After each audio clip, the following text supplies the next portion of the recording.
মরিচ চাষে কেয়ার গিভারের কাজে বেতন কেমন হয়ে থাকে এই বিষয়টা নিয়ে আজকে কথা বলবো। আমাদের হাতে এই মুহূর্তে কেয়ার গিভারের দুইটা সার্কুলার আছে, যেটা হচ্ছে পুরুষ এবং হচ্ছে মহিলা। তো নর্মালি কেয়ার গিভারে যারা যান যে কী ধরনের কাজগুলো করা লাগে এটা তো আপনারা মনে হয় বেসিক ধারণা আছে, তারপর আমি একটু বলে নিই। কেয়ার গিভারে ধরেন আপনার একটা ফ্যামিলিতে ওর বাবা বা মা অথবা অন্য কোনো বাচ্চা ডিজেবল মানে হাঁটা চলা করতে পারে না বা অসুস্থ, তার দেখাশোনা করা থেকে শুরু করে যাবতীয় ওষুধপত্র খাওয়ানো, ওভারঅল হচ্ছে সমস্ত কিছুই এই কেয়ার গিভারের আওতায়। এবং অন্যান্য সাইডেও কাজ করা লাগতে পারে, সেই ক্ষেত্রে এটা যদি ফ্যামিলিতে কোনো কিছুর একটা প্রয়োজন হয় যে আপনাকে পাঠাইতে পারে এদিক সেদিক কোনো একটা কিছু আনার জন্য, সেই ক্ষেত্রে ওনার প্রয়োজনের ক্ষেত্রে আর কি, এর বাইরে কিছু না।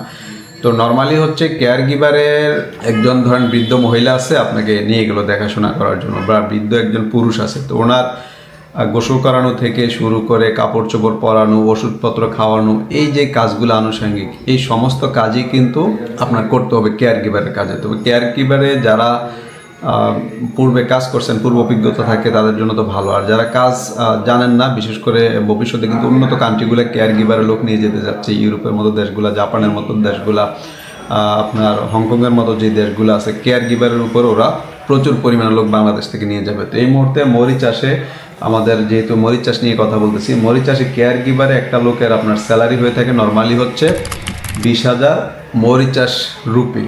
তো 20,000 রুপিতে বাংলাদেশি আসে অলমোস্ট 1 টাকা হচ্ছে 2 টাকা 62 পয়সা পর্যন্ত বাংলাদেশি টাকায় পড়ে, সেই হিসাবে প্লাস হয়ে আপনার 52,000 টাকার মতো চলে আসবে মরিচ চাষ রুপি কনভার্ট করলে। তো মরিচ চাষে আপনারা যারা কেয়ার গিভারে যেতে চান, সেই ক্ষেত্রে আপনার হচ্ছে 20 থেকে 40 বছরের মধ্যে আপনাদের বয়স হওয়া লাগবে। 20 থেকে 40 বছরের মধ্যে যাদের বয়স, এবং হচ্ছে কোম্পানির যে ফ্যাসিলিটিসগুলো, থাকা খাওয়া কিন্তু সম্পূর্ণ ফ্রি। মরিচ চাষে কেয়ার গিভারের কাজে থাকার ফ্যাসিলিটি, খাওয়ার ফ্যাসিলিটি দিবে, এবং হচ্ছে 2 বছরের ওদের কন্ট্রাক্ট পিরিয়ড।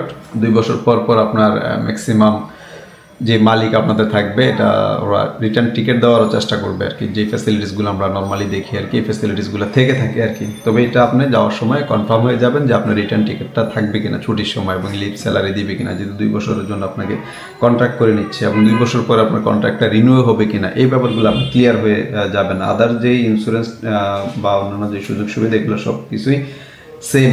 তবে এখানে যে ভাই ছেলে মেয়ে দুইজনের বেতন কি একই হবে কিনা, জি, পুরুষ এবং মহিলা দুইজনেরই বেতন একই হবে। কেয়ার গিভারে যারা কাজ করবে, পুরুষ এবং মহিলা দুইটার বেতনই সেম, ডিফারেন্স নাই। অনেকে ভাবেন যে পুরুষের বেতন তার একটু বেশি হওয়ার কথা মহিলার চাইতে, না ভাই, কেয়ার গিভারের কাজে পুরুষের চাইতে মহিলারা এক্সপার্ট, সেই হিসাবে মহিলার বেতন আরও বেশি হওয়া উচিত ছিল আর কি আমার মতে।